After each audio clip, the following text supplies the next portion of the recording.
So நம்ம ஒரு விஷயத்தை எதிர்பார்க்க ஆரம்பிச்சிட்டோம். அதுவும் தங்கமயில் வந்து இந்த வீட்டை விட்டு போகிறாங்களா இல்லையா, என்ன நடக்க போகுதுங்கிறத எதிர்பார்க்க ஆரம்பிச்சிட்டோங்கிறத தெரிஞ்சு இப்போ என்ன பண்ணுறாங்கன்னா இழுத்து தள்ளிட்டு இருக்காங்க. கிட்டத்தட்ட வந்து ஒரு 1.5 வாரம் ஆகிப்போச்சு. 1.5 வாரமாக வந்து தங்கமயில் சிக்கி, தங்கமயிலை பற்றி ஒவ்வொருத்தங்களுக்கா விஷயம் தெரிஞ்சு, தங்கமயில் ரூம்குள்ளே போய் தூங்கி எந்திரிச்சு இப்போ அவங்க அப்பா அம்மா வர இடத்துல இப்போ தான் நிற்குது. அவங்க அப்பா அம்மா நாளைக்கு வரது வந்ததுக்கப்புறமா வந்து அவங்க முதல்ல வந்து ஒன்றுமே தெரியாத அப்பாவி மாதிரி நடிக்கிற சம்பவங்கள். இதுக்கடையில் குழலி, செந்தில், மீனா இவங்கெல்லாம் ஒருத்தங்களை குழலி ஆல்ரெடி வீட்டுக்கு வந்துட்டாங்க. செந்தில், மீனா வீட்டுக்கு வந்து அவங்க ஷாக் ஆகிறதுன்னு எல்லா சம்பவங்களும் நடந்து முடிஞ்சதுக்கப்புறமா தான் அந்த கதையில் அடுத்து என்ன ஒரு பெரிய மாற்றம் வரப்போகுதுங்கிறது இருக்குது. ஸோ இப்போ வந்து பாண்டியன் கண்டிப்பாக அந்த பொண்ணை வந்து கூட்டு போயிடுங்க, இந்த பொண்ணு எங்கள் வீட்டில் இருக்கக்கூடாது அப்படிங்கிறத சொல்லிடுறாருங்கிறத நம்ம ப்ரோமோலேயே பார்த்துட்டோம்.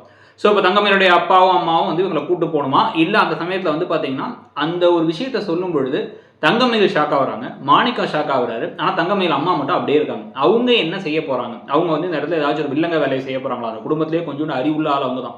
இந்த 2 குடும்பத்துக்கு சேர்த்தே வந்து பார்த்தீங்கன்னா அறிவுள்ள ஆட்கள் ரொம்ப கம்மி தான்.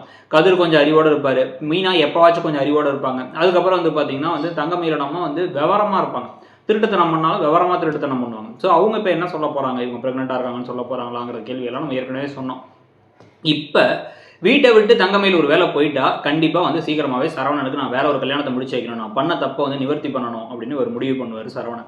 அதுக்காக முதல்ல என்ன பண்ணணும், டைவர்ஸ் நோட்டீஸ் அனுப்பணும். ஸோ டிவோர்ஸ் நோட்டீஸ் அனுப்புனதுக்கு அப்புறமா அங்கேருந்து என்னென்ன பிரச்சனைகள் வருது, கோர்ட் சீக்வன்ஸ்லாம் இருந்து கடைசி நிமிஷத்தில் வந்து என்னை வந்து மறக்க முடியலையா மாமா அப்படிங்கிற மாதிரி நிலமை வந்து சரவணனுக்கு தங்கமயில் மேலே காதல் இருக்குலாம் கொண்டு போக போகிறாங்களா அப்படிங்கிறதையும் பொறுத்து இருந்து பார்க்கணும். ஆனால் வந்து வெறுப்பும் வேதனையும் தான் இருக்கும் இந்த மாதிரிலாம் நடந்துக்கிட்டதுக்கு பிறகு. காதல் இதுக்கப்புறம் இருந்துச்சுன்னு சொன்னால் அது போங்காக தான் இருக்க முடியும்.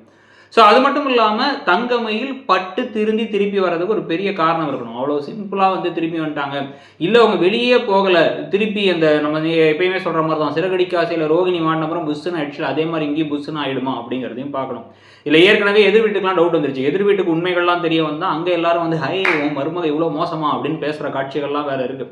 ஸோ இதெல்லாம் பற்றி நீங்கள் என்ன நினைக்கிறீங்க அப்படிங்கிறத சொல்லுங்கள். நீங்கள் என்ன எதிர்பார்க்குறீங்க அந்த கதையில் அப்படிங்கிறதையும் சொல்லுங்கள். தங்கமயில் விஷயத்தை பொறுத்த வரைக்கும்ங்கிறத சொல்லிவிட்டு அப்படியே மறக்காமல் இடம்பொருள் சேனலையும் சப்ஸ்கிரைப் பண்ணிக்கோங்க.